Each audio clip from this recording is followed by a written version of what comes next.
anggota sudah ada dari pimpinan. Silakan Pak Dolpi.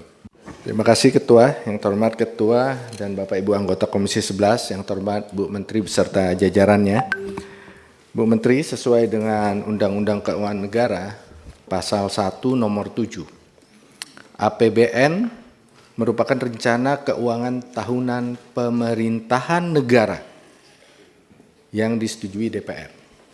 Pasal 12 ayat 1, APBN disusun sesuai kebutuhan penyelenggaraan pemerintahan negara dan kemampuan dalam menghimpun pendapatan negara.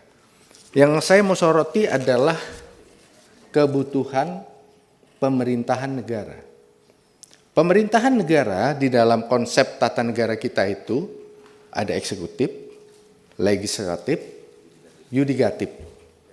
Bahkan ada lembaga-lembaga lain yang disebut di dalam Undang-Undang Dasar seperti misalnya BI, Otoritas Moneter, BPK dalam hal pemeriksaan. Nah, kalau kita lihat politik anggaran yang Ibu susun ini, tahun depan itu diperkirakan belanja negara bertambah 200 triliun setidaknya. Tapi heavy-nya, beratnya atau alokasinya 99,6% eksekutif. Yudikatif, legislatif, BPK, total tambahannya hanya 0,4%. Nah, ini ke depan ini harus dipertimbangkan juga dari Kementerian Keuangan, pemberdayaan aparatur negara kita dalam hal penyelenggaraan pemerintahan negara. Penyelenggaraan pemerintahan negara ini bukan hanya pemerintah, tetapi juga ada lembaga-lembaga lain. Kalau lembaga-lembaga lain sebagai pengawas tidak diperkuat, ini berarti pemerintah memang sengaja memperlemah fungsi-fungsi pengawasan. Nah, oleh karena itu untuk nota keuangan harapan kami tentu ada perubahan. Cara pandang, cara berpikir yang seperti ini. Kalau fungsi-fungsi pengawasan terus diperlemah, pemerintah saja terus yang diperkuat. Ada tambahan belanja, pemerintah terus memperkuat diri. Terus bagaimana fungsi-fungsi pengawasan ini memperkuat dirinya? Otomatis, program-program otomatis kan nggak bisa. Jadi mohon ini diperhatikan Bu Menteri ke depan. Jangan hanya memperkuat diri pemerintah saja. Bahwa di Undang-Undang Keuangan Negara disebutkan APBN itu bukan untuk pemerintah, tapi penyelenggaraan pemerintahan negara. Pemerintahan negara itu ya tadi itu yang saya sebut. Nah, yang kedua, nanti agar di dalam pembahasan bersama Eselon 1 disampaikan juga mana program-program yang menjadi inisiatif baru. Sehingga kita tahu ini program reguler dan program inisiatif baru. Kan kita nggak tahu Menteri besok itu dengan program inisiatif baru ini masih setuju atau tidak. Nah, itu agar nanti disampaikan di dalam rapat Eselon 1 di samping tadi yang dimintakan perbandingan antar tahun, capaian 2024, ya juga nanti disampaikan mana yang menjadi program reguler dan mana yang menjadi program-program inisiatif baru. Demikian Pak Ketua, terima kasih waktunya. Terima kasih Pak Dolpi.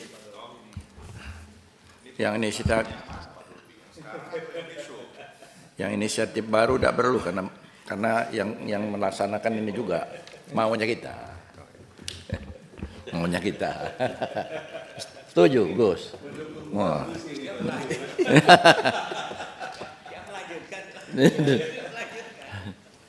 Baiklah Bapak Ibu dan saudara-saudara sekalian, itu beberapa pertanyaan, saran, dan usulan. Kami persilakan Ibu Menteri untuk memberikan jawabannya. Kami persilakan. Baik Bapak, Pak Wamen baru hadir, jadi sudah ada untuk beberapa catatan tadi.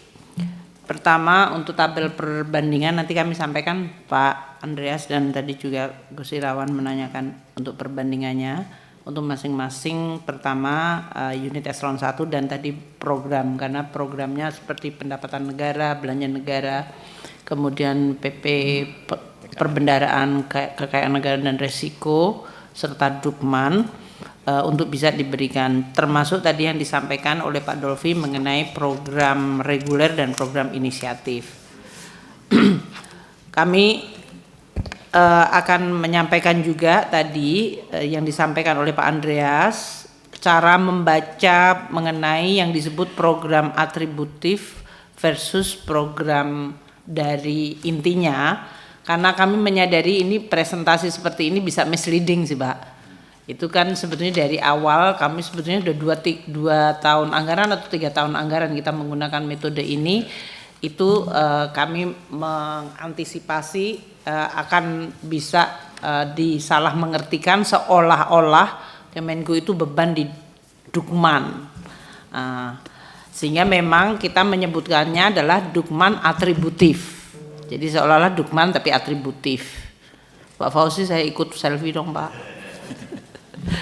Nanti saya duduk situ. Nah, oleh karena itu Pak Andreas, kami sampaikan juga bahwa mungkin tidak seperti korporasi, tapi kalau korporasi kan kita juga bisa melakukan sentralisasi dari fungsi-fungsi korporat, sehingga tidak masing-masing memiliki fungsi sendiri-sendiri, katakanlah marketing sendiri, production sendiri, kemudian keuangan sendiri, jadi mereka bisa mencentralize. Nah, untuk ini kita juga sama, kalau ini adalah suatu manajemen yang kita sebutkan tadi share services.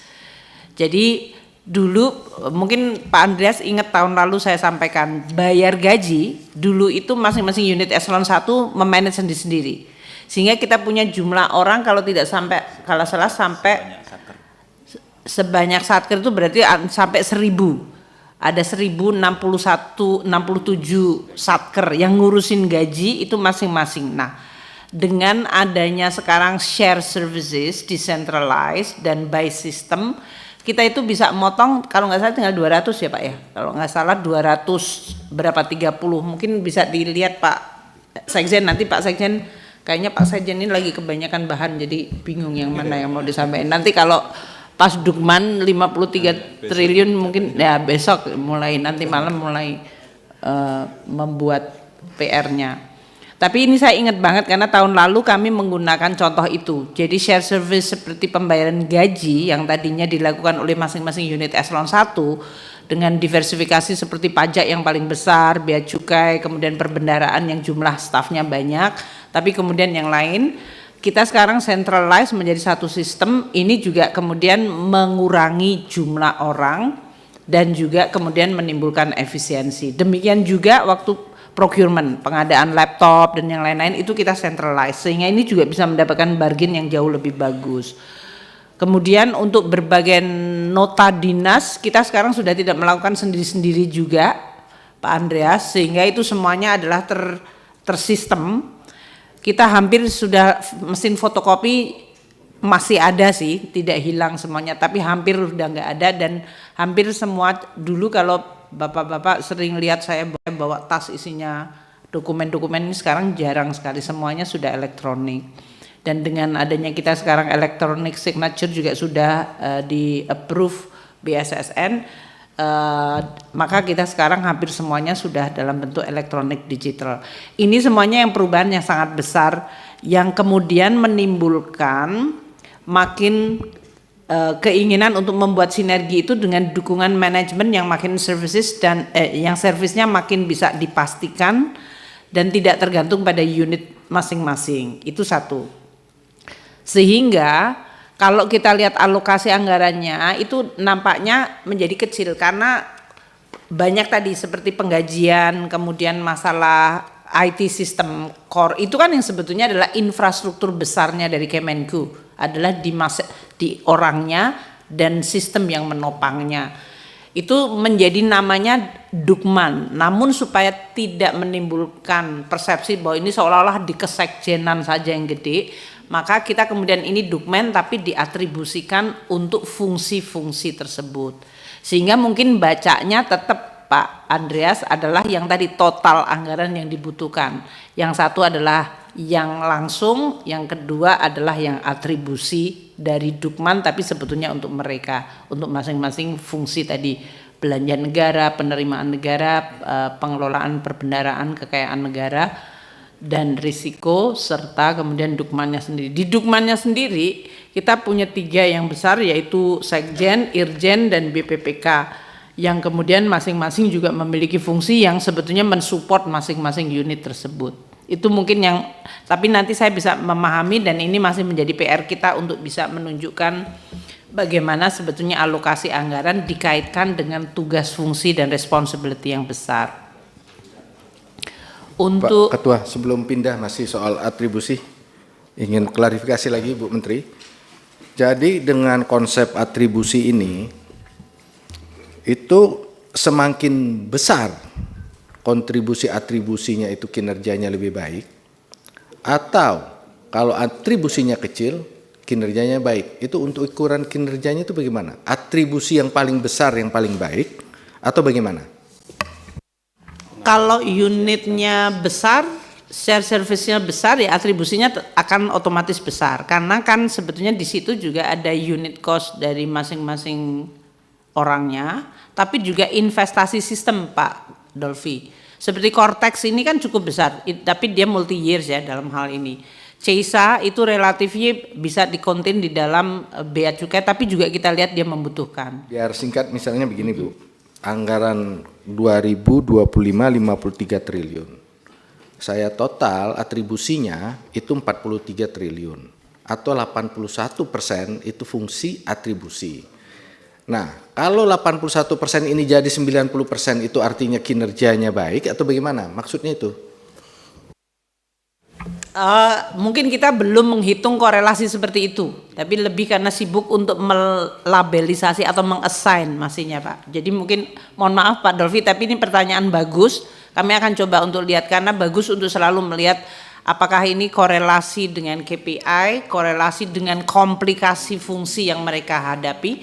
Karena seperti tadi saya juga melihat beberapa itu seperti DJPPR itu kecil, tapi dia memiliki atribusi yang sangat besar. Karena dia bukannya mengelola isu-isu utang, tapi mengelola risikonya. Jadi, tapi pertanyaan Pak Dolfi itu selalu bisa menambah kita makin pinter Pak, terus terang. Karena pertanyaan Pak Dolfi itu selalu sangat tajam dan substantif gitu untuk itu. Jadi kami membuat sekjen kita juga makin pinter. Artinya deg-degan katanya Pak, dia nggak bisa tidur. Tapi memang pertanyaannya memang harus gitu, analytical terhadap kinerja organisasi. Kan tadi kami menyampaikan KPI, kemudian output kegiatan versus assignment terhadap angka. Itu saya selalu mengatakan sama teman-teman Kemenku yang katanya punya data analitik banyak, yang buat analisa gitu. Nah, permintaan Pak Dolfi itu membuat kita makin bisa dipacu untuk membuat berbagai analisa-analisa mengenai tadi hubungan antara kinerja organisasi, anggarannya, jumlah SDM-nya, dan bagaimana atribusi di masing-masing tersebut.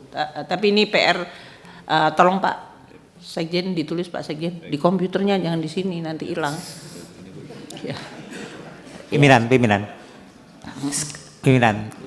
Ya sekalian aja Bu, tadi kan disebutkan sebetulnya salah satu indikatornya itu adalah berapa aktivitas itu seperti misalnya pembayaran gaji sebelum ada share services dan sesudah ada share services, itu yang paling mudah untuk membandingkannya. Ya, kalau Jadi, itu bisa Pak, kami ada. Seingat saya tahun lalu ada, tapi tahun ini kita sebetulnya lagi seneng karena formatnya ini rada dibuat lebih mature, tapi kemudian beberapa risiko yang basic tahun-tahun lalu jadi tidak terikutkan. Nanti kami akan untuk pendalaman kami akan sampaikan Pak Andreas. Kalau yang itu ada banget karena memang itu yang menjadi salah satu. Pak Ketua, saya mau tambah juga satu Pak, biar pesan aja ini sekalian. Ada enggak ya, saya agak mengganggu memang dengan istilah-istilah ini dukungan manajemen gitu kan. Ya kalau tapi ternyata anggarannya banyaknya di dukungan itu gitu. Padahal kalau disebut dukungan, nah kemarin saya mau maju lagi, saya maju lagi loh bro, DPR RI, oh kita dukung ketua katanya ya kan. Apa dukungannya? Ya ada kita kafe itu, bolehlah pakai hallnya katanya, ya kan? Oh baguslah, nanti kita mau pakai. Rupanya bukan free, kita diskon katanya. Itu dukungan udah itu gitu. Nah maksud saya, maksud saya akuntan Bu, kalau udah nggak dapat di mana-mana itu di dukungan, di lain-lain gitu. Biaya lain-lain, pendapatan lain-lain gitu, itu kan dukungan. Nah itu adalah angka-angka yang kecil gitu, tapi ini terbesarnya di situ, pindah dari penerimaan negara separuh berkurang pindah ke dukungan gitu. Saya nggak tahu kalau ada apa, biar aja beban Pak Sekjen lagi Bu, kita tambah cari istilah yang yang lebih make sense gitu loh Pak. Masih. Ya ini memberikan kesan seolah-olah jadi ngobrol-ngobrol gitu ya Pak ya, gede gitu yang kemudian nggak efisien gitu, malah justru yang disebutnya yang nama-nama yang soundbite-nya besar seperti pendapatan negara kok malah cuma 2 triliun gitu kan, itu misleading banget itu ya, itu berarti kesalahan kami. Nanti kami koreksi Pak istilah mengenai itu, tapi poinnya begini, Kemenku itu sesudah kita lihat organisasi dan anggaran dan SDM-nya selama beberapa tahun, Bapak-bapak sekalian ini karena yang punya concern semuanya kayaknya, adalah kita melihat cara kita berorganisasi, cara mengelola SDM dan cara kita mengelola anggaran itu banyak yang tidak match. Padahal kita mengelola satu instrumen yang sama yang namanya APBN yang nggak bisa dikotak-kotakin di masing-masing ini. Itu satu. Dengan pembelajaran itu makanya kita kemudian meredesain cara kita, karena organisasi dan SDM itu tingkah laku dan kinerjanya sangat tergantung dari underlying insentifnya. Kalau insentifnya masih dibuat kotak-kotak kecil tergantung dari satker, bahkan tidak unit eselon 1 Pak Gus Irawan, tapi satkernya yang menentukan kamu boleh ngapain, kamu ngapain. Ini kita kehilangan narasi besarnya, kehilangan tujuan besarnya. Nah ini yang kita coba kemudian reorganize. Salah satu kekuatan Kemenku karena kita udah punya balance scorecard, jadi ini mendisiplinkan cara berpikir kita. Kita tuh sebetulnya mau ngapain? Mengelola ekonomi menggunakan instrumen APBN. APBN, keuangan negara, ada penerimaan, belanja, kemudian perbendaharaan risiko kekayaan negara. Jadi 3 fungsi besar ini dalam mengelola APBN harus bagaimana supaya mereka bisa berfungsi. Ini yang kemudian kita memutuskan. Tadinya kan masing-masing kotak-kotak sendiri-sendiri sehingga insentifnya mereka tergantung si bohir yang membayar di sini, bukan pada tujuan besarnya. Kita kemudian konsolidasikan, makanya Bapak-bapak, Pak Andreas, Pak Gus Irawan, Pak Dolfi dalam hal ini, kita kemudian mengintegrasikan SDM itu menjadi satu centralized. Waktu itu makanya kita bisa melakukan berbagai efisiensi. Nah karena decentralized itu seperti tadi, dari mulai absen, dari mulai itu sehingga dari Irjen kemudian Sekjen kita dengan sekretaris masing-masing unit eselon 1. Kan tadinya kan unit eselon 1 sekretaris jenderalnya itulah yang menjadi pemegang organisasi, anggaran dan SDM di masing-masing unit eselon 1. Karena sekarang kita paksa untuk menjadi consolidated, menyebabkan tadi dari mulai share services atau service yang bisa di-share bersama-sama. Penggajian menjadi satu, tadi IT system menjadi satu. Itu procurement tadi sudah saya sampaikan. Ini menyebabkan kemudian yang tadinya kantong-kantong lemak yang kita nggak tahu kemudian hilang semuanya menjadi satu benchmark atau satu practice atau standar governance yang makin baik, sehingga tidak ada yang disebut masing-masing punya kantong-kantong sendiri. Namun kita juga paham bahwa Kemenku itu gede sekali Pak, di masing-masing daerah juga diversity-nya banyak, jadi tetap kita memberikan keleluasaan. Namun umpamanya kita mengatakan anak-anak yang harus ditugaskan di daerah terpencil, ini bukan punishment, itu adalah bagian dari rotasi pengayaan, sehingga tidak ada stigma Pak. Kalau saya ditaruh di daerah ini, berarti kamu jelek. Enggak ada daerah jelek, enggak ada tugas yang jelek. Semua tugas di Kemenku adalah baik. Ini menimbulkan motivasi yang beda sama sekali Pak. Termasuk kita reward kalau mereka harus pulang ke home base, membutuhkan lebih banyak waktu untuk cuti ya mereka nggak boleh dipaniskan seolah-olah menjadi punishment Pak. Kalau dia di daerah yang remote, yang dia harus jalannya itu sampai 2,5 hari sampai rumahnya, kan berarti cutinya dia hilang 2,5 hari hanya untuk jalan. Nah hal-hal kayak gini kita perhatikan sampai detail untuk mewujudkan yang disebut Indonesia Satu itu tadi. Sehingga jangan sampai ada ini daerah buangan, ini fungsi buangan, ini daerah parkiran, nggak boleh kayak gitu Pak. Karena semua tugas adalah penting. Nah,